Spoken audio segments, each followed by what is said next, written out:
नमोस्तु नमोस्तु नमोस्तु। महाराज श्री के पहले चरणों में अपन चलते हैं। प्रथम प्रश्न के रूप में महाराज श्री से निवेदन करते हैं। महाराज श्री सतभैया परिवार टीकमगढ़ से नमोस्तु निवेदित करते हुए कह रहे हैं महाराज श्री कि गुरुदेव, जिज्ञासा यह है कि अभिषेक करते हैं तो कलश दोनों हाथों में लेकर के करते हैं, किंतु कुछ श्रावक एक हाथ को दूसरे हाथ की भुजा पर रख करके करते हैं। क्या ऐसा अभिषेक करना उचित है महाराज श्री, या अभिषेक करते समय हमारी मुद्रा क्या होनी चाहिए?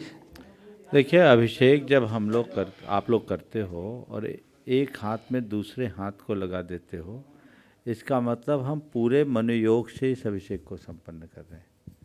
यानी हम पूरी शक्ति और श्रद्धा के साथ कर रहे हैं। हमारे दोनों हाथ लग गए यानी मेरा 100% लग गया। एक हाथ से काम करना यानी आधा काम करना, और दोनों हाथ से काम करना यानी पूरा काम करना, ऐसा समझना चाहिए। प्रमोद कुमार जी पापड़ीवाल महावीर नगर दुर्गापुरा जयपुर से नमोस्तु करते हुए कह रहे हैं महाराज श्री, क्रोध के मांझे से किसी की पतंग कटे या ना कटे, लेकिन अपने हाथ जरूर कट जाते हैं। कोई ऐसा मार्ग बताएं कि मंजे की जरूरत ही ना पड़े और सभी की पतंग आसमान की ऊंचाइयों को छूती रहे। देखिए, मंजे की ज़रूरत उनको पड़ती है जो पेंच लड़ाते हैं। पेंच लड़ाने की आदत छोड़ दें, मंजे की ज़रूरत ही नहीं पड़ेगी। समझ गए? हम क्यों किसी के साथ पेंच लगाएं? कोई भी पतंग तब कटती है जब उसका किसी से पेंच होता है। ऐसे तो पतंग एक बार उड़ती है तो बस उड़ती ही रहती है।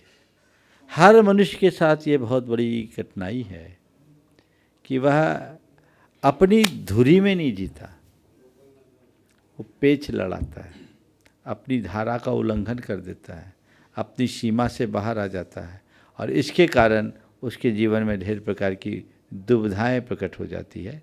इसलिए व्यक्ति को चाहिए अपने रौ में रहे, अपने विचारधारा के साथ जिए, वैचारिक टकराव से यथासंभव बचे। प्रवीण जी सिंघई ममता सिंघई गढ़ाकोटा जिला सागर से नमोस्तु करते हुए कह रहे हैं महाराज श्री, जीवन में असफलता और सफल जीवन दो अलग अलग अर्थ हैं। कई बार ऐसा होता है कि हम जीवन के कुछ क्षेत्र में अपार सफल हो जाते हैं, परंतु जीवन मूल्यों के सापेक्ष में देखें तो गुरुवर, हम अर्थपूर्ण सार्थक सफलता जीवन कैसे जिएं? कृपया समाधान करें। अर्थपूर्ण सार्थक और सफलता का जीवन कैसे जिए, बहुत महत्वपूर्ण सवाल है। भैया आप लोग बैठ जाएंगे तो अच्छा रहेगा। कैसे जिए? सबसे पहले हमें सफलता को समझना होगा, उसकी परिभाषा को चरितार्थ करना होगा।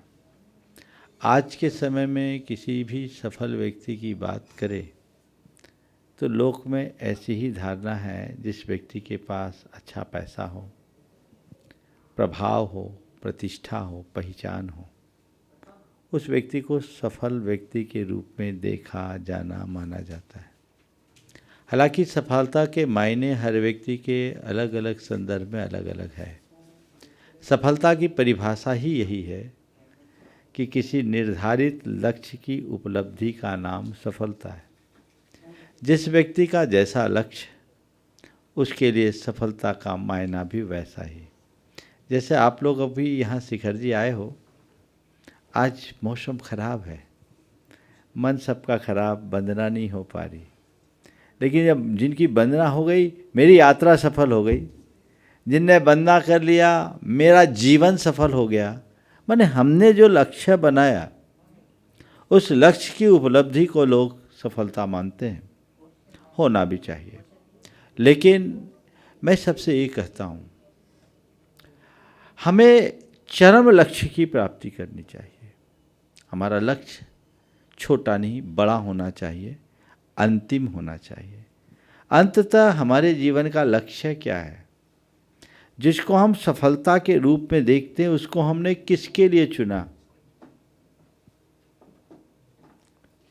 जो लोग कहते हैं हमें अपने जीवन में सक्सेस चाहिए, सक्सेस चाहिए, उस व्यक्ति से पूछो कि जिसमें तुमने अपने सक्सेस की पहचान बना रखी है, वो सक्सेस किसके लिए चाहते हो?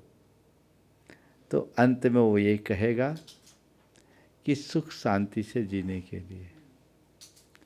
तो मैं यही कहता हूँ, हर व्यक्ति अपने अंतर मन को टटोल करके देखे कि उसका चरम लक्ष्य क्या है। सुख शांति को पाना ना। तुमने धन पैसा जोड़ा किस लिए? तुमने अपनी पहचान बनाई किस लिए, तुमने अपना प्रभाव बढ़ाया किस लिए, तुमने अपनी प्रतिष्ठा बढ़ाई किस लिए? मन की प्रसन्नता के लिए। यही उत्तर है ना। तो भैया मन की प्रसन्नता के लिए तुमने ये सब किया, पर क्या प्रसन्नता पाई? पैसा तुमने पा लिया, पहचान तुमने पा ली, प्रभाव तुमने जमा लिया, प्रतिष्ठा तुमने पा ली, पर जिस प्रसन्नता के लिए तुमने इन्हें चुना था वो प्रसन्नता मिली थी कब? शुरू में। उसके बाद गोल हो गई, अल्पकाल की प्रसन्नता थी। तो इसे हम सफलता कैसे कहें? क्योंकि जिसके लिए हमने ये सब किया वो तो हमें मिली ही नहीं। तो हमारा चरम लक्ष्य है मन को सदाबहार प्रसन्न बनाए रखने की क्षमता होनी चाहिए। और जो अपने मन को सदाबहार प्रसन्न बनाने में समर्थ होता है, सच्चे अर्थों में वही सफल होता है। बाकी चीजें तो बदलते रहती है। उपलब्धियों से अर्जित सफलता अस्थायी होती है और अनुभूति की सफलता चिरंतन।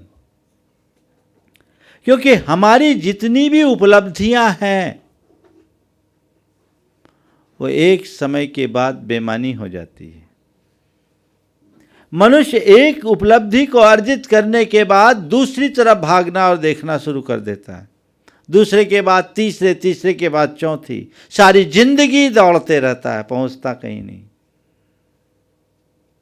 इसलिए मैं कहता हूं वह सफलता अर्थहीन है जो मन की प्रसन्नता को छीन ले। इसलिए सही सफलता, सही सक्सेस को समझे, पहचाने, जो आध्यात्मिक मार्ग से ही उपलब्ध हो सकती है, वही हमारा लक्ष्य होना चाहिए। उन्नति जैन बंडा से नमोस्तु करते हुए कह रही हैं महाराज श्री, जिस तरह खरबूजे को देख करके खरबूजा रंग बदलता है, अर्थात जैसी संगति वैसी रंगत। इसलिए एक मछली ने सारे तालाब को गंदा तो कर दिया, परंतु सर्पों से लिपटे हुए चंदन के पेड़ पर सर्पों की संगति का प्रभाव नहीं पड़ा। मछली के संदर्भ में तालाब पर संगति का प्रभाव पड़ा, पर चंदन के पेड़ पर सर्पों की संगति का प्रभाव नहीं पड़ा। अर्थात संगति ने कहीं तो अपना रंग चढ़ाया, पर कहीं वे रंग दिखी। ऐसा क्यों? और हम ऐसा अपने आप को चंदन के वृक्ष के समान कैसे बनाएं कि सर्पों की संगति के प्रभाव हम पर ना पड़े? बहुत अच्छा सवाल है। संगति का रंग कहीं चढ़ता है और कहीं नहीं चढ़ता। आपके द्वारा कथित उदाहरण में ही सारा सार है। अपना जीवन तालाब की तरह नहीं, चंदन की तरह बनाओ।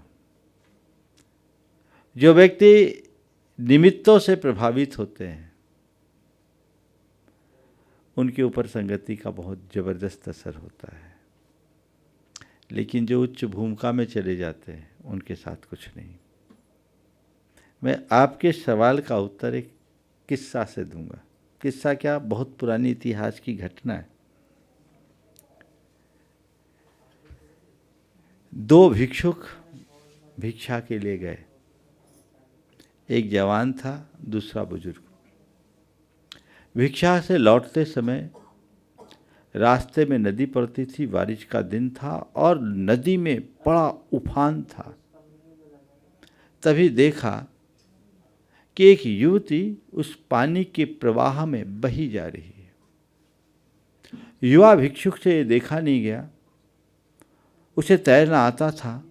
फट से उसने पानी में छलांग लगा दी और उस युवती को तैर करके पार लगाया, किनारे ला करके उसके ऊपर चढ़कर उसका पानी निकाला और उसके बदन में ठंडक हो जाने के कारण उसके ऊपर लेटकर अपनी शरीर की उष्मा उसमें दी।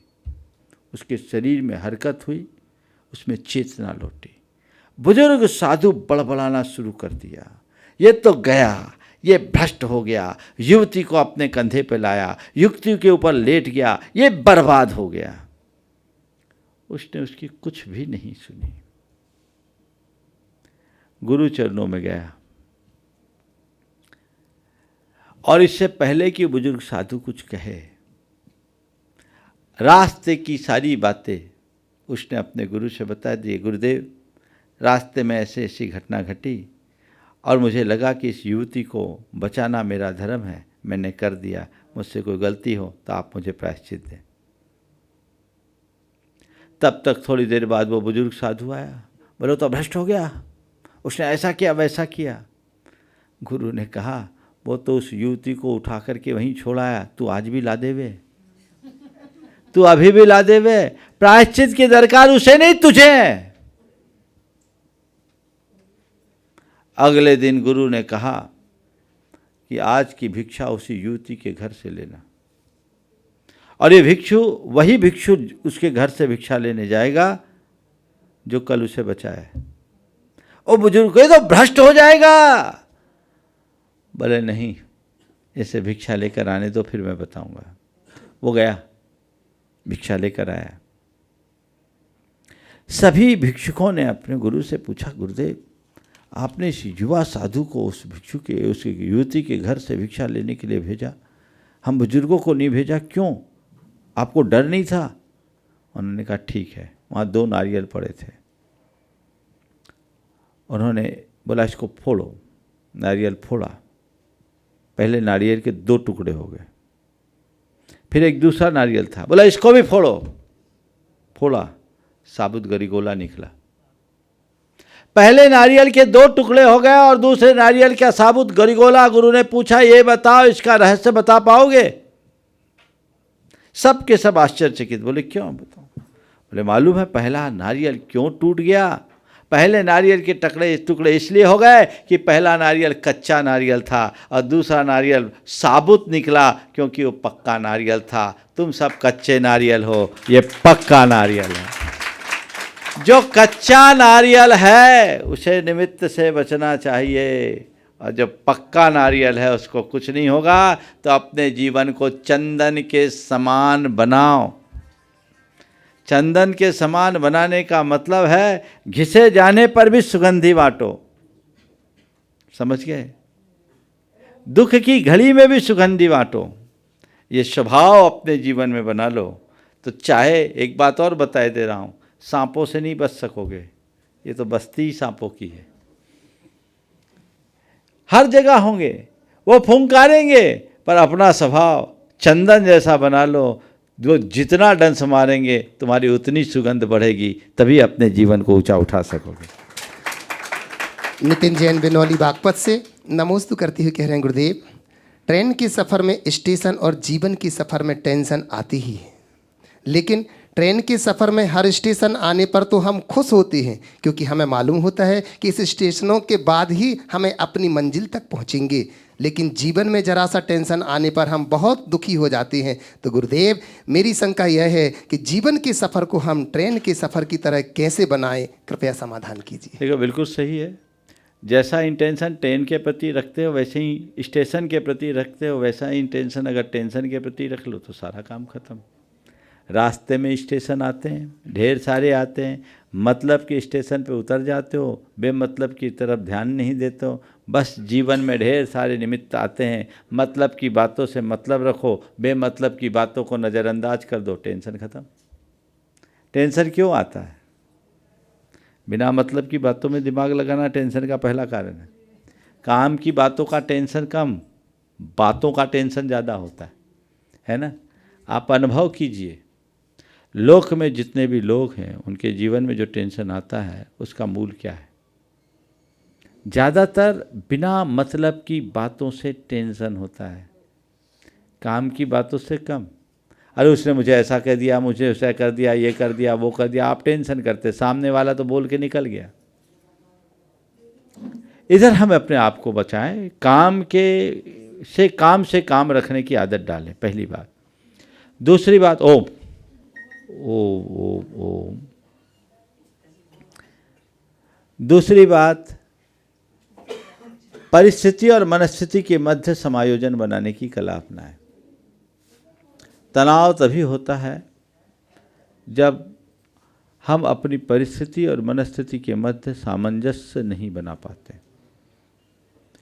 हम अभ्यास बनाएं, और स्वयं को हर परिस्थिति के अनुरूप ढालने की कोशिश करें। तनाव खत्म, वही हमारे जीवन के लिए प्रगति का आधार बनेगी। बंधुओं, अगला प्रश्न पूछूं उसके पूर्व ही महाराज श्री धूलियान महिला समाज द्वारा भारत बांग्लादेश सीमा मुर्शिदाबाद जिले के लिए गौरक्षा हेतु उन्होंने 11,000 रुपये की राशि समर्पित की है। उनके लिए बहुत बहुत धन्यवाद। दयोदय महासंघ के लिए उन्हें हम ताली बजाकर उनकी अनुमोदना करते हैं। महाराज श्री, आज बड़ी प्रसन्नता है कि हमारे बीच में उपस्थित हैं वो जिन्होंने आज गुणायतन से जुड़ने का अपना मन बना लिया है और संस्थापक सदस्य के रूप में जुड़े हैं। ऐसे श्रीमान कैलाश जी, सुनीता जी अजमेरा सिलीगुड़ी से हमारे बीच में मैं निवेदन कर रहा हूँ कि वो निकट आएँ, ये अपना प्रश्न रखें। उसके पूर्व हमारा गुणायतन परिवार इनका अभिनंदन करता है और मैं निवेदन कर रहा हूँ हमारे कोषाध्यक्ष जी NL जैन साहब और CEO हमारे सुभाष पूनम जी यहाँ पर उपस्थित हैं, इनका अभिनंदन जरूर करें। जोरदार ताली बजा करके आप सभी लोग उनका वंदन करें जिन्होंने आज संस्थापक सदस्य ट्रस्टी के रूप में जोड़ने का मन बनाया। वो कह रहे थे कि ज़्यादा दिन ट्रस्टी नहीं रहूँगा, ज़्यादा दिन ट्रस्टी नहीं रहूँगा महाराज जी, मुझे तो बहुत ऊंचाइयों को छूना, ऐसा मेरे से बात चल रही थी इनकी। एक बार पुनः ताली बजा करके अभिनंदन कर रहे हैं गुणायतन। और मैं साथ ही साथ निवेदन कर रहा हूं हमारे बीच में हमारे गुणायतन के जो ट्रस्टी पूर्व से ही ट्रस्टी हैं, जो अपने रिश्तेदारों को पकड़ पकड़ कर ट्रस्टी बना रहे हैं। महाराज जी कह रहे हैं आप यहाँ आओ, देखो एक ऐसी संस्था दिखा हमारे बीच में अरुण जी गंगवाल यहाँ पर उपस्थित हैं। मैं निवेदन करता हूँ कि आप भी आएँ, इस सम्मान में आपकी सहभागिता हो तो बहुत अच्छा होगा। श्रीमान अरुण जी गंगवाल, ताली बजा करके अभिनंदन करते हैं अपन। हाँ, और इसी के साथ अभिनंदन के साथ तैयार रहेंगे। मैं निवेदन करूंगा हमारे बीच में महाराज श्री हमारे पुराने ट्रस्टी हमारे बीच में, जैसे कि मुझे आज सुबह जानकारी 2016 में ट्रस्टी बने हुए थे, ऐसे शैलेंद्र जी पाटनी हमारे बीच में यहाँ पर पहुँच चुके हैं। मैं निवेदन करता हूँ बापी जेठाना से यहाँ पर उपस्थित हैं, वो इसके पश्चात उनसे भी निवेदन करूंगा। गुणायतन परिवार उनका भी अभिनंदन करना चाहेगी। पहले अभी अभिनंदन हो रहा है हमारे श्रीमान कैलाश जी, सुनीता जी अजमेरा सिलीगुड़ी से हमारे बीच में हैं। आज काफ़ी समय के बाद मेरा पुण्य जगा है महाराज श्री, आपके दर्शन हुए और दर्शन ही नहीं, आपने जो वात्सल्य और आशीर्वाद दिया हम उससे बहुत अनुग्रहित हैं। आज सुबह मेरा थीम पार्क देखने को मौका मिला मेरे को, और मैंने थीम पार्क देख करके आपके चरणों में बैठकर उसका डिजिटल प्रारूप भी समझा। मैंने जो डिजिटल प्रारूप आपने यहाँ मेरे को दिखाया, मेरा कुछ अनुभव कनाडा में वैंकूवर में मैंने उसी टाइप का देखा हुआ था, तो बहुत ज़्यादा खुशी हुई उस चीज़ को देखकर। मैं बखान नहीं कर सकता इस चीज़ का कि ये कितने हाई लेवल की चीज़ आप यहाँ कर रहे हैं जैन धर्म को आगे बढ़ाने के लिए। ये माने जो बच्चे आज के ज़माने के डिजिटल रूप को समझेंगे, ये बहुत ही अच्छी चीज़ यहाँ बनने जा रही है, जो इंडिया में पहली है, माने इंडिया में फर्स्ट टाइम बन रही है ये चीज़। ये आज चर्चा सारी की सारी मैंने अपने बेटे बहुओं से भी की, उनको समझाया कि इस तरीके से आज मैंने ये चीज़ देखी है, और वो बहुत खुश हुए। महाराज आपका वात्सल्य भी उनको बताया, बहुत अच्छा लगा पूरे परिवार को। मेरा प्रश्न ये है गुरुवर कि हमारी संस्था के माध्यम से किस तरह से अपन शिक्षा स्वास्थ्य के माध्यम से सभी जैन व जैनेतर लोगों को जीवन स्तर को ऊपर उठा सकें, ताकि हमारे जैन धर्म और महावीर के सिद्धांतों का फैलाव हो सके।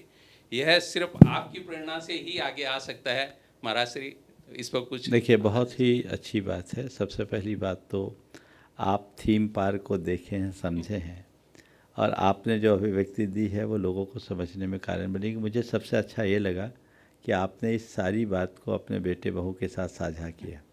आज सबसे बड़ी ज़्यादा आवश्यकता है नई जनरेशन को धर्म से जोड़ने की, और मेरी एक ही सोच थी कि आने वाली पीढ़ियों को न केवल जैन अपितु जन जन को धर्म से जोड़ने का यही एक सबसे अच्छा रास्ता है, और इस रास्ते को हम जोड़ करके चलेंगे तो हम आने वाले दिनों में धर्म के इस प्रवाह को आगे बढ़ाने में समर्थ हो सकेंगे।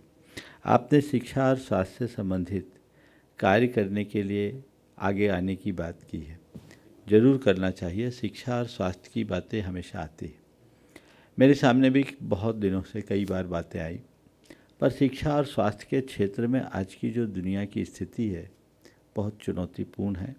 पुराने अनुभव बहुत अच्छे नहीं हैं।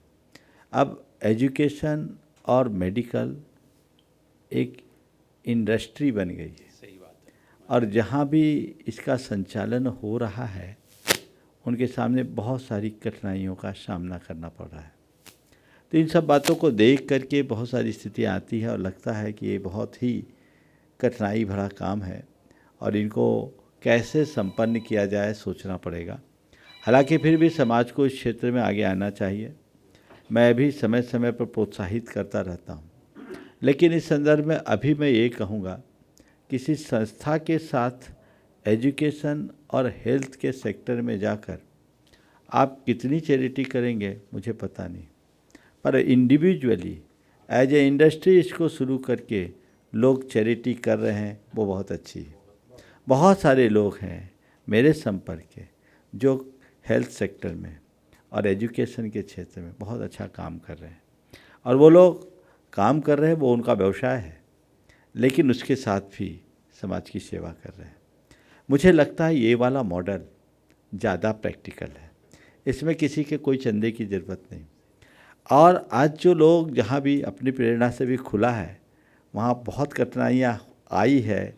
आपके लिए रांची का उदाहरण सामने है। तो ये बहुत सारी समस्याएं हैं, फिर भी लोग चलाते हैं, कठिनाइयाँ तो आती है। तो रांची में अंततः मेडिका के साथ कोलैबोरेशन करना पड़ा। तो कोलैबोरेशन करना पड़ा, तो वो जो हमारा मूल उद्देश्य था वो खत्म हो गया, गौन हो गया। ख़त्म सब मैं नहीं कहूँगा, आगे आएगा। लेकिन एक कठिनाई है, हमारे सामने बहुत सारी समस्याएं हैं। तो हम ये चाहेंगे कि जितने भी समाज के समर्थ लोग हैं, खासकर जितने भी कारपोरेट घराने हैं, वे आगे आए। उनके पास एक अच्छा तजुर्बा है, उनके पास अनुभवी लोगों की टीम है, पूरा इंफ्रास्ट्रक्चर है। वे यदि इस तरह की इकाइयों को आगे बढ़ाते हैं तो हम अपने उद्देश्यों को और व्यापकता से पूरी करने में समर्थ हो सकेंगे। इस दिशा में काम करना चाहिए, और आप जैसे लोग आगे आए तो स्वागत है। अरुण जी, सीमा जी गंगवाल ट्रस्टी। अच्छा, सुनीता जी पूछ रही। नमोस्तु गुरुदेव, नमोस्तु नमोस्तु नमोस्तु। गुरुदेव, सिलीगुड़ी से चलकर आई और धन्य हो गई एकदम। आपके दर्शन पाकर तो बस लगता है कि कहने को अब कुछ बचा ही नहीं है। और एक बात और साझा करना चाहूँगी मैं। बचपन की कुछ स्मृति है आपके संग बिताई हुई, आपके संग गृहस्थ अवस्था में जब आप थे, उस समय पर लुका छुपी खेलते थे हम सब मिलकर तो वो बातें भी बहुत बार याद आती है। और मैं अपने घर में हमेशा इस बात की चर्चा करती हूँ कि मैं तो ऐसे महाराज जी की शिष्य हूँ। बहुत ही अच्छा लगता है वो बातें देखकर, याद करके। और ज़्यादा कुछ पूछने को नहीं है मेरे पास में महाराज श्री, बस एक सिंपल सी बात जाननी थी। हम उन बातों एवं परिस्थितियों से बहुत परेशान हो जाते हैं जो हमारे कंट्रोल में नहीं होती है, तो इससे कैसे उबरा जाए? देखिए, बहुत अच्छी बात आपने की है। बचपन की बातें याद की। काश बचपन की बातें याद आने की जगह बचपना लौट आए, जीवन बदल जाए। हम लोगों के साथ होता उल्टा है। हम बचपन की बातों को याद करते हैं, बचपन की प्रकृति को अपने साथ नहीं लौटाते हैं। जीवन में वो आ जाए, जीवन धन आ जाए। वो गज़लकार ने बहुत अच्छी, शायद जगजीत सिंह की पंक्तियाँ, लौटा दो मुझको बीते हुए कागज़ की कश्ती, वो बारिश का पानी। तो ये बहुत अच्छी बात है। तो ये चीज़ें समझने की है। आपका सवाल बहुत अच्छा है। जब परिस्थितियाँ नियंत्रण से बाहर हों, उस समय हम क्या करें? मेरी एक ही राय, जब लगे कि चीज़ें हमारे नियंत्रण से बाहर हैं, उसे उसी रूप में स्वीकार लो, सरेंडर हो जाओ, सब चीज़ें अपने आप हो जाएगी। जब लग ही रहा है सिचुएशन ऐसी है, कोई अल्टरनेट है नहीं, तो उलझे क्यों? स्वीकार कर लो, उसमें भी रास्ता निकलेगा और उसका भी एक आनंद होगा। उसे वक्त की पुकार, कर्म की मार मानकर स्वीकार लो, अपने जीवन का एक नियोग मानकर स्वीकार लो, कभी कठिनाई नहीं होगी। अरुण जी, सीमा जी गंगवाल, रांची गुणायतन ट्रस्टी। नमस्ते महाराज श्री, मेरी उम्र 57 साल की है। उम्र बताने में पुरुषों को संकोच नहीं होता है और उसके पीछे मेरा कारण भी है। माता पिता के संस्कार के कारण, परिवारजनों के संस्कार के कारण, समाज के कारण मैं करीब 45 सालों से श्रावकोचित कार्य सारे करता हूँ, अभिषेक, पूजन, स्वाध्याय वगैरह सब। लेकिन मैं बहुत एक अपना अनुभव बता रहा हूँ महाराज जी, जो शायद लोग नहीं बता पा रहे, लेकिन मैं डंके की चोट पे बता रहा हूँ कि 45 साल से क्रिया करते करते मैंने सारी क्रियाएं की है और बहुत महाराजों से और माता जी से बहुत जुड़ा हूँ, बहुत स्वाध्याय भी करता हूँ, सारे स्पिरिचुअल गुरु इंडिया टॉप वर्ल्ड के सबको सुनता हूँ, सब कुछ करता हूँ महाराज जी। लेकिन ईमानदारी से बता रहा हूँ, आज भी लोभी हूँ, आज भी जेलस हूँ, भले क्वांटिटी कम बेसी है। आज भी जब अभी हाल में एक चुनाव हो रहा था हमारे रांची में, तो फलाना जन हार जाए, ये जीत जाए, मैं नाम अपना ले रहा हूँ क्योंकि मेरे को का पता नहीं, तो ऐसा लगता है कि कहाँ चूक हो रही है। फिर मैंने चिंतन किया कि मुझे तत्वबोध नहीं है शायद।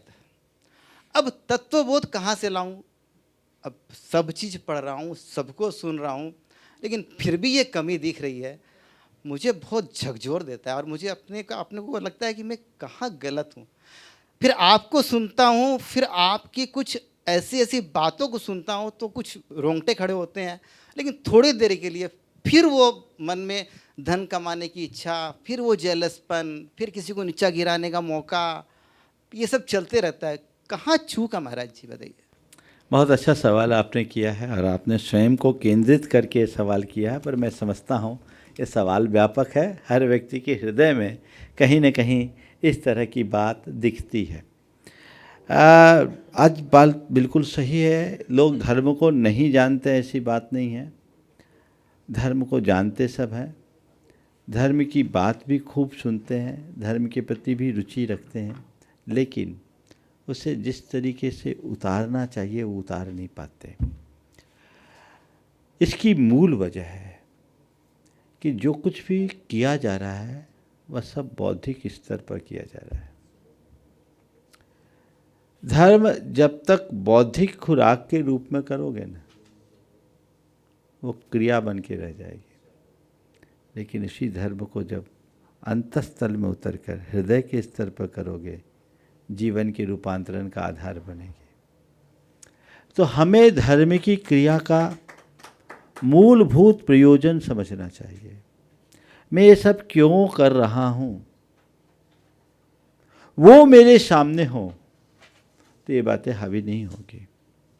मानता हूँ ये दुर्बलता है, और इस प्रकार की दुर्बलता भी दो तरह की दिखती है। कुछ लोग हैं जिस दोष को दोष ही नहीं मानते, वे अपने स्वभाव का अंग बना लेते हैं। कई लोग हैं जो बड़े गुस्सैल होंगे ना, उनसे पूछो भैया गुस्सा क्यों करते हो, मतलब मैं गुस्सा थोड़ी करता हूँ, ये तो मेरी भाषा है। तो जिस व्यक्ति की गुस्सा जिसकी भाषा बन जाए, उसके जीवन की परिभाषा क्या होगी, अभी तय कर लो। तो वो व्यक्ति तो एकदम एक तरफ है। एक दूसरा व्यक्ति वो है जिसे गलती करते हुए भी गलती का एहसास हो रहा है, यहाँ सुधार की संभावना है। जो लोग प्राथमिक स्तर पर धर्म करते हैं और थोड़ा सा अंतस की तरफ लगाव रखते हैं, कदाचित गलती से न बच पाए, ये तो संभव है, पर गलती करते करते भी गलती का एहसास उनको होता है, और यही एहसास कल उनके जीवन का एक प्रयास बन सकता है खुद को बदलने का। तो ये भी शुभ लक्षण है। हमें यहाँ रुकना नहीं चाहिए, आगे बढ़ना चाहिए, प्रयोजन को पूरा करो। इसके पीछे एक जो बड़ी वजह है वह है हमारे जन्मांतरों के संस्कार। आप देखो, पानी का स्वभाव देखो, कहीं एक बार पानी ढोल दो, दोबारा पानी ढोलो तो जब भी बहेगा उसी रास्ते से बहेगा। तो हम जिस रास्ते से पानी बहाते आए अनादि से, मौका आता है तो पानी का फ्लो उधर ही चला जाता है।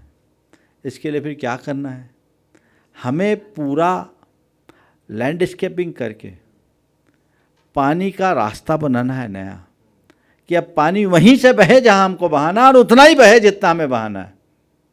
समझ गए? कहीं कोई बिल्डिंग बनाते हैं, कोई बड़ा प्रोजेक्ट होता है, तो उसके लिए MEP कंसल्टेंट को बुलाना पड़ता है। समझ गए ना?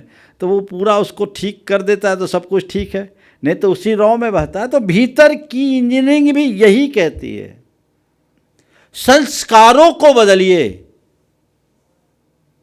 तब जीवन में सुधार होगा। और संस्कार को बदलने के लिए संकल्प चाहिए, व्रत संकल्प चाहिए। क्रियारूढ़ व्रती तो बहुत लोग बनते हैं, संकल्प निष्ठ व्रती बनो जो जीवन को बदले। हमारे तीर्थंकर भगवंतों ने जीवन के उद्धार के आधार में व्रत को निरूपित किया। व्रत हमारे जीवन के रूपांतरण का आधार है। तो व्रती बनो यानी प्रतिबद्धता जगाओ, संकल्पित हो जाओ, ठान लो अपने दोषों, दुर्बलताओं और दुर्गुणों को दूर करने के लिए। बदलाव आएगा। बीमारी क्रॉनिक है, 1-2 डोज में नहीं आएगी, लंबे समय तक देना पड़ेगा। नमस्ते, नमस्ते। शैलेंद्र जी मुख्य प्रशासक, और इसी के बाद निवेदन करूंगा सुभाष पूनम जी CEO गुणायतन। दोनों मुनिराजों के चरणों में मेरा और मेरे परिवार का नमोस्तु नमोस्तु नमोस्तु। महाराज श्री, हम रोज़ सुबह अष्टद्रव्यों से पूजन करते हैं। ये अष्टद्रव्य क्यों होते हैं? 8 की जगह 9 क्यों नहीं होते? और हम इसके बाद उनको मिश्रण करके अर्घ चढ़ाते हैं, उसका अर्घ चढ़ाने का मकसद क्या है? अष्टद्रव्य के संदर्भ में मैंने एक दिन काफ़ी विस्तार से बताया, आज से कुछ दिन पहले विधान में बताया था सर। ये 8 द्रव्य हम इसलिए चढ़ाते हैं क्योंकि हमें 8 कर्मों को काटना है और 8 गुणों से मंडित सिद्धों में अपना स्थान बनाना है। समझ गए? तो उस 8 को मिटाने के लिए हम अष्टद्रव्य चढ़ाते हैं। और 8 चढ़ाने के पीछे एक और कारण है। 8 का पहाड़ा पढ़ा आपने?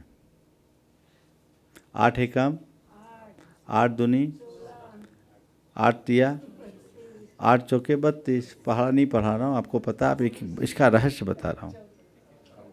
8 एकम 8 है, 8 दूनी 16, 1 और 6, 8 त्रिका 24, 2 और 4, 8 चौके 32, 3 और 2, 8 पचे 40, क्या बचा? 8 छक 48, 4 8 12, 1 और 2 3, 8 सत्ते 56, 6 5 11, 1 और 1 2, और 8 8 64, 6 4 10, 1 बचा, है ना? अभी भी ताली मत बजाओ, अभी तो सुनो पहले, ये 8 क्या बोल रहा है। हम 8 की आराधना करते हैं, यानी हमारे जीवन में उत्तरोत्तर हमारे अवगुणों का विनाश हो।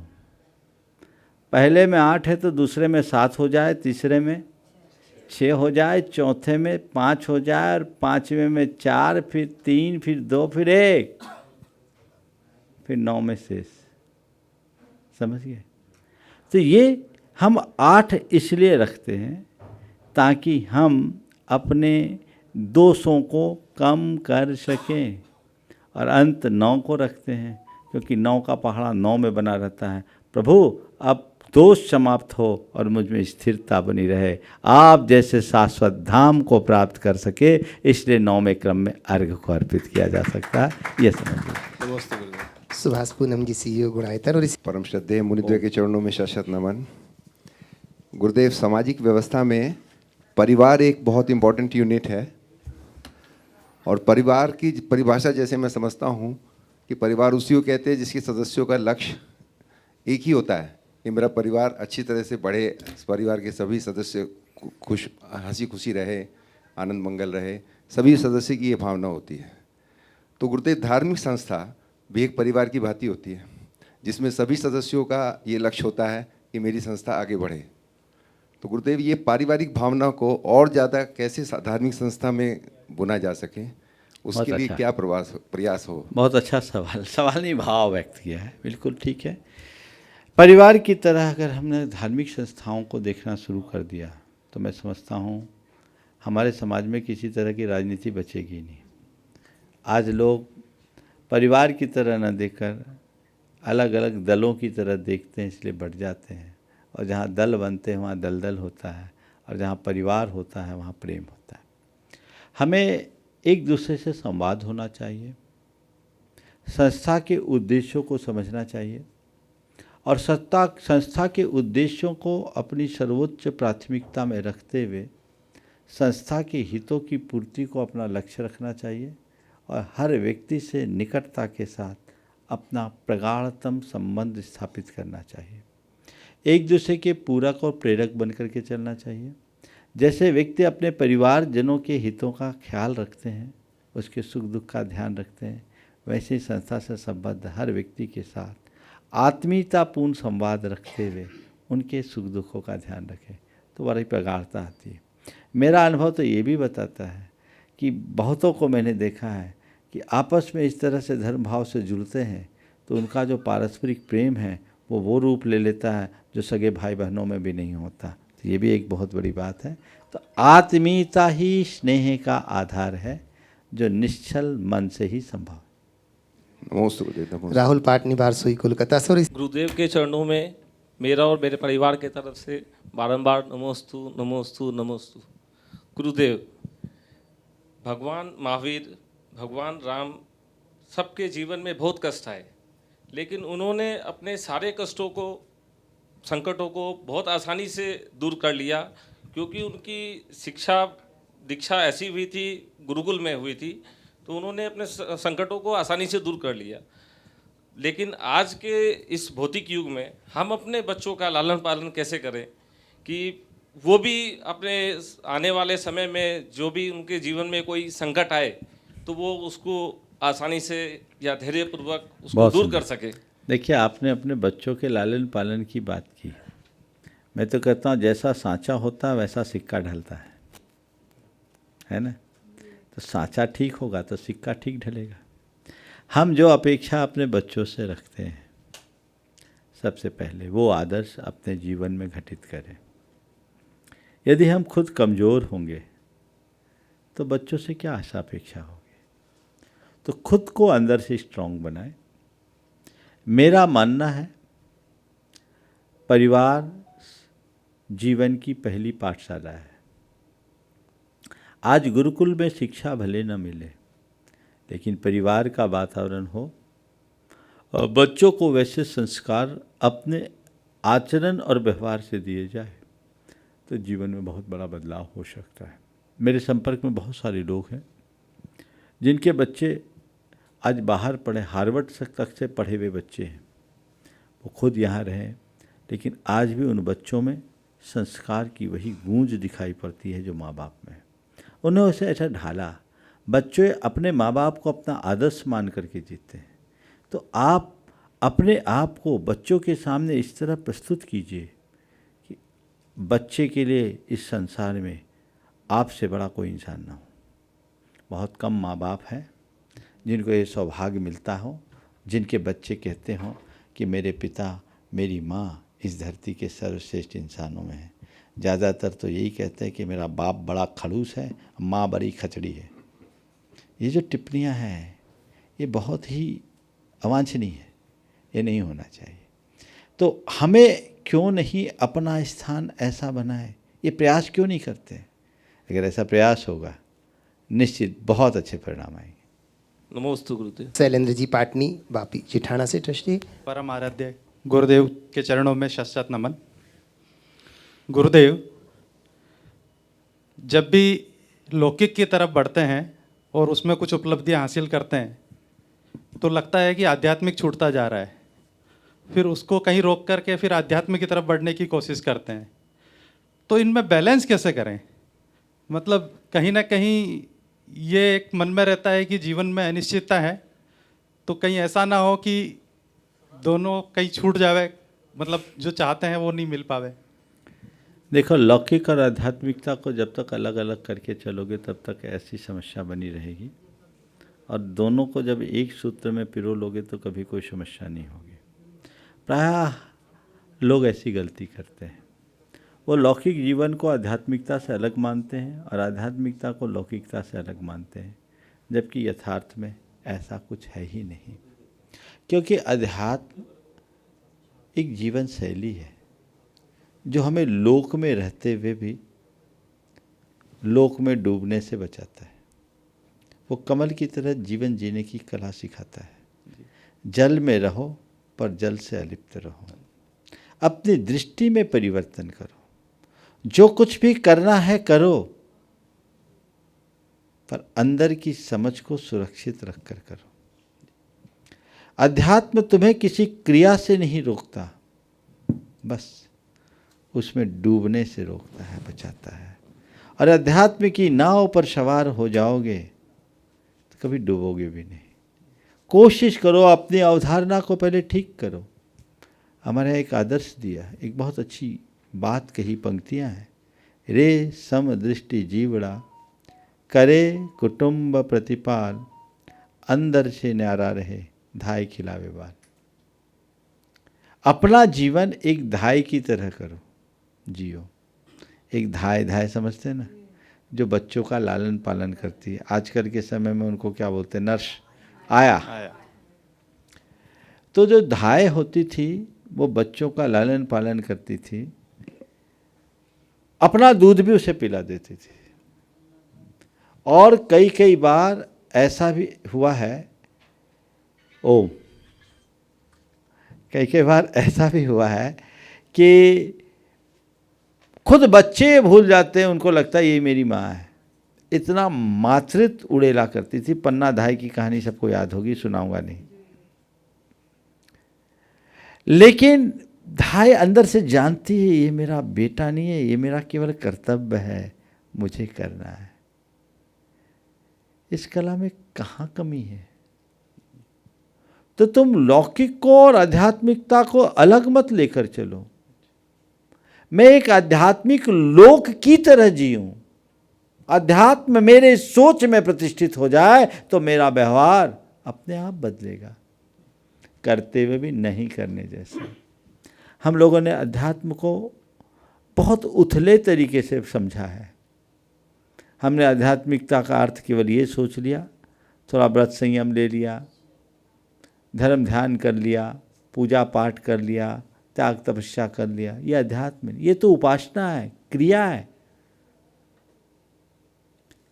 ये क्रियाएं तब सार्थक है जब इसके प्रयोजन को हम आत्मसात करें, वो हमारी सोच में होगी। आध्यात्मिक सोच, समझ गए? सोच की बात आई है, एक बहुत अच्छा प्रसंग है तो मैं बताता हूँ सोच को कैसे जाने। 4 प्रकार की सोच होती है। एक भौतिक सोच, दूसरा व्यापारिक सोच, तीसरा व्यवहारिक सोच और चौथा आध्यात्मिक सोच। भौतिक सोच वाले लोग खाओ पियो मौज करें, उनको उससे कोई मतलब नहीं। एक पशु, अगर उसको अपने शिकार से प्रयोजन है तो उसे और कोई से मतलब नहीं, उसने अपना शिकार किया, खा लिया, ये उसकी भौतिक सोच है। लेकिन इससे आगे की जो सोच है, जहाँ केवल मौज मस्ती तक हमारी बुद्धि केंद्रित है, तो समझना अभी हम भौतिक सोच के स्तर पर जी रहे हैं, जो बहुत निम्न स्तर की सोच है। दूसरे स्तर पर है व्यापारिक सोच, उसमें व्यक्ति नफा नुकसान की बात करता है, अपने नफे के लिए बड़े बड़े कष्टों को भी सहने के लिए तैयार होता है, लोगों की बातों को भी सुनने के लिए तैयार होता है। एक कस्टमर आकर के तुम्हें गालियां भी देता है ना, तो तुम मुस्कुराते हुए जवाब देते हो, इसलिए नहीं कि तुम्हारे हृदय में क्षमता है, अपितु इसलिए एक ग्राहक है। भगवान की पूजा करो या ना करो, पर ग्राहक देवता का सत्कार तो करना ही पड़ेगा। ये क्या है? ये भौतिक सोच है, व्यापारिक सोच है। व्यापारिक सोच व्यापार के क्षेत्र में अर्थपूर्ण है, पर हर जगह नहीं, समझ गए? जिस समय तुम व्यापार करो, व्यापार को व्यापारिक सोच से करना चाहिए, लेकिन व्यापार में भी नफा नुकसान के साथ नीति ईमान भी होना चाहिए। अगर नीति ईमान के साथ व्यापार कर रहे हो तो व्यापारिक सोच अनुकरणीय है, लेकिन नीति ईमान खो करके अगर व्यापार कर रहे हो तो भौतिक सोच से ग्रसित है। तीसरे नंबर पे है व्यवहारिक सोच। जिसमें व्यक्ति सोचता है कि हम किसी के साथ प्रस्तुत हों, कुछ करें तो उसको बुरा ना लगे, कोई हमसे हर्ट ना हो, हमारा आचरण अच्छा हो, लोग हमसे इम्प्रेस्ड हो, हम किसी का दिल न दुखाएं। यह व्यवहारिक सोच है जो दिखती है लोगों में, अच्छी चीज़ है जो हमें नीति और शिष्टाचार से जोड़ती है। लेकिन जीवन के बदलाव के लिए अगले कदम में जाना है, वो आध्यात्मिक सोच। आध्यात्मिक सोच का मतलब अपने जीवन को रूपांतरित करने का संकल्प, उस तरह का भाव, वैसा विचार, वैसा बदलाव अंतर मन में घटे जो हमें कहीं से भी प्रभावित न करे, समझे? वो आध्यात्मिक सोच, जहाँ व्यक्ति सबका त्याग करने के लिए भी तत्पर हो, वो सोच हमारे जीवन में होनी चाहिए। वो व्यक्ति कर्तव्य के भाव से काम करता है, कर्ता बुद्धि से नहीं। उसकी एक सोच होती है कि मेरा कर्म पे अधिकार है, फलों पर नहीं। मेरा काम केवल काम करना है और कुछ नहीं। प्रयास मेरे हाथ में है, परिणाम नहीं। ये सोच जब मनुष्य के हृदय में जगती है तो उसके जीवन में संयम, सदाचार, अनासक्ति और सरलता अपने आप प्रतिष्ठित होती है, जो हमारे जीवन का मूल तत्व है। उसे घटित करो, सब कुछ करते हुए भी स्वयं में रमने की क्षमता इसी के बल पर विकसित होगी। परम आराध्य गुरुदेव के चरणों में शत शत नमन। अजमेर से मेरे पापा ने भी नमोस्तु कहलाया। नमोस्तु महाराज जी, नमोस्तु। महाराज जी, मेरा क्वेश्चन ये है कि जो 4 आराधना है वो श्रावक के परिप्रेक्ष्य में मतलब क्या उसका स्वरूप है और कितना निभाना चाहिए और किस तरह से? 4 आराधना की भावना सबको करनी चाहिए। मूलतः ये आराधना मुनियों की है, पर श्रावक कम से कम भावना भाए और जो ये आराधना कर रहे हैं उनकी सेवा करे, इसी से वो आगे बढ़ेगा। संजय जी सर आपकी, महेश जी जैन बापी और संजय जी सर। नमोस्तु गुरुदेव, नमोस्तु नमोस्तु। हमारे पूरे वापी परिवार, हमारे तीनों दोस्त, हम तीनों दोस्त साथ में आए हैं। शैलेंद्र जी हम लोगों को एकदम लेके आए, परसों प्रोग्राम बनाया। मैं 10-12 साल पहले गुरुदेव आपके यहाँ आया था और आपने मेरे को ऐसा आशीर्वाद दिया था। उस टाइम भी ऐसा बारिश का मौसम था, लेकिन आपने गंधोदक लिया, सिर पे मसला, बोला आपकी यात्रा ऐसी होगी जैसे आप हनीमून पे आए हो, और सच में वैसी हुई थी गुरुदेव। दूसरे दिन एक तो ऐसा आशीर्वाद चाहते हैं हम कल का हमारी ऐसी वंदना हो। सवाल करो। हाँ। मेरा सवाल ये है कि आज सुबह आपके साथ बैठा था तो एक थोड़ी सी चर्चा में सुना था, अपने भगवानों के नाम से काफ़ी लोग संस्थाएं चला रहे हैं। हम लोग उन संस्थाओं पे इसलिए चले जाते हैं कि अपने समाज की है, अपने ग्रुप की है, लेकिन वो लोग, कुछ लोग ऐसे हो गए कि उनमें लूट मचा रखी है। अनाप शनाप बिल, गलत मिसगाइड करना, मेडिकल संस्थाएं काफ़ी आ रही है। अभी काफ़ी लोगों ने कोरोना में लूटा है आदमियों को जम के, आदमी भी चले गए। तो कुछ ऐसा मैसेज अपनी संस्था से दिया जाए कि उन लोगों को थोड़ा ये लगे कि नहीं, क्योंकि उसके चक्कर में पूरा जैन समाज बदनाम होता है गुरुदेव। हम जिस मोहल्ले में रहते हैं बोलते हैं वहाँ आपका डॉक्टर है, जैन है, आपने भेजा और उन्होंने हमको लूट लिया। तो कुछ ऐसा मैसेज। देखो, ये तो किसी भी समुदाय में लूट मार तो घोर अनैतिक कर्म है, और ख़ासकर उस क्षेत्र में जहाँ लोग जीवन की आशा लेकर के आए हैं, वहाँ अगर ऐसा होता है तो आदमी अपने आप को ठगा सा महसूस करता है, बहुत सारी बद्दुआएं मिलती है और हमारे समाज का नाम लांछित होता है।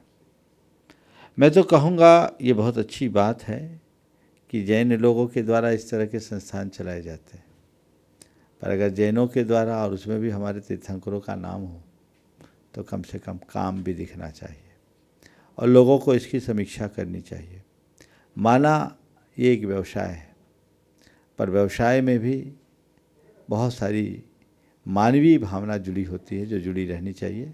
ये प्रयास सबको करना चाहिए। जैन समाज को हेल्पिंग समाज की नज़र से देखा जाता है गुरुदेव, देखा जाता है, आज भी कर रही है। कोई इक्का दुक्का ही ऐसे हैं। हाँ, वो 1-2 आज ऐसे भी आपने जो एक पक्ष बोला ये नकारात्मक है, पर मैं ऐसे बहुत सारे जैनियों को जानता हूँ, जैन संस्थानों को जानता हूँ, सार्वजनिक रूप से अभी नाम मैं नहीं लेना चाहता, नहीं, लेकिन इन लोगों ने जो आदर्श उपस्थित किया वो अनुकरणीय है।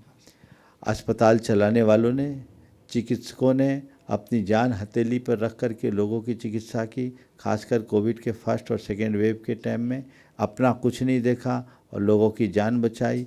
लोगों के साथ बहुत ही हमदर्दी भरा व्यवहार किया, उसमें न जैन देखा न जैन देखा। और इसी कोविड के दरमियान सबसे ज़्यादा पूरे देश में यदि देखा जाए अनुपाततः, तो जो सेवा की राशन पानी दिया, जो फर्स्ट वेव में बहुत पैनिक सिचुएशन बन गई थी, वो जेएनयू का एक बहुत बड़ा उदाहरण है। तो लोगों से बताएं, जब भी ऐसी कोई बात आती, यद्यपि मैं जो लोग ऐसा करते हैं वो उनसे मैं कहना चाहूँगा कि वो इनसे बचे, क्योंकि इससे समाज कलंकित होती है। पर एक दो लोगों को उदाहरण बनाकर जैन समाज की जितनी भी सकारात्मक पहल है उसको उसको नहीं नकारा जा सकता। तो लोगों को कहना चाहिए कि अपवाद सब जगह होते हैं, आप अच्छाई को देखो, बुराई को नहीं। लूटने वाले तो लुटेरे हर जगह है। और एक बात बोलूं, प्रायः साधु के भेष में ही लुटेरे होते हैं। बुराई अच्छाई की ओट में पलती है। रावण साधु का रूप लेकर के सीता को लटा था, तो उस नाम से जैन है, काम से नहीं। हम उनको जैन मानते ही नहीं जो जैन होकर के जैनत्व विरोधी आचरण करते हैं। हम तो उसे जैन मानते हैं जो हर दिल में अपना स्थान बनाता है और जैनत्व का कर्म करता है। और ऐसे जैनों की आज बहुलता है, हमें उसे लेकर के चलना चाहिए। महाराज जी के चरणों में नमस्तु नमस्तु नमस्तु है। महाराज जी, मैं वापिस से आया हूँ और मैं बहुत कच्चा खिलाड़ी हूँ जैन का। और मैं ये लास्ट 10-15 साल से ये समझने लगा हूँ कि जैन क्या होता है। पर जब जैन के अंदर ये अलग अलग मान्यता के लोगों को मैं देखता हूँ तो मेरा मन बड़ा विचलित हो जाता है। एक तो इतना छोटा सा समाज और उसमें इतनी अलग अलग मान्यता, तो मैं कई बार इतना कंफ्यूज हो जाता हूँ कि मैं अपने बच्चों को क्या बोलूँ कि क्या सही है क्या गलत है। तो मैं इस पे कैसे अपने आप को पक्का रखूँ कि ये जो मैं कर रहा हूँ वो सही है और दूसरे कर रहे हैं वो गलत है। तो मैं एक बार बिहार कर रहा था, एक बड़ा सारा पीपल का पेड़ था और उस पीपल के पेड़ में 2 पेड़ और उगे हुए थे और वो भी पीपल के ही थे। मुझसे एक बच्चे ने पूछा, महाराज ये पेड़ में पेड़ कैसे उगाया? अभी तक तो एक पेड़ में दूसरे पेड़, पीपल, बड़, पीपल, आम बहुत देखा, पर पीपल में ही पीपल कैसे उगाया? मैंने कहा सुन, पेड़ में पेड़ क्यों उगाया, इसमें दिमाग लगाने की जगह ये सोच कि पेड़ के साथ दूसरा पेड़ कितनी खुशी से रह रहा है, हम भी खुशी से रहें, क्या फ़र्क पड़ता है। ये तो पेड़ का अंग है, एक पेड़ लगाए दूसरा उगेगा। इसलिए इन बातों को लेकर के बिल्कुल भी दिमाग न लगाए, ये होगा। और जितना बड़ा पेड़, जितना पुराना पेड़ होगा ना, उसके साथ ऐसी संभावनाएं बनेगी। नज़रअंदाज करें, नज़रअंदाज नहीं, इसी में पेड़ की शोभा देखो कितनी खूबसूरती है। एक पेड़ के भीतर दूसरा पेड़, और वो पेड़ भी उतने ही सौंदर्य के साथ बढ़ रहा है। ये हमारे जीवन को एक नई दिशा देने वाला है। इस प्रकार आज के सत्र को परम पूज्य गुरुदेव के चरणों में नमन अर्पित करते हुए यहीं पर विराम। बोलिए परम पूज्य आचार्य गुरु श्री विद्यासागर महाराज।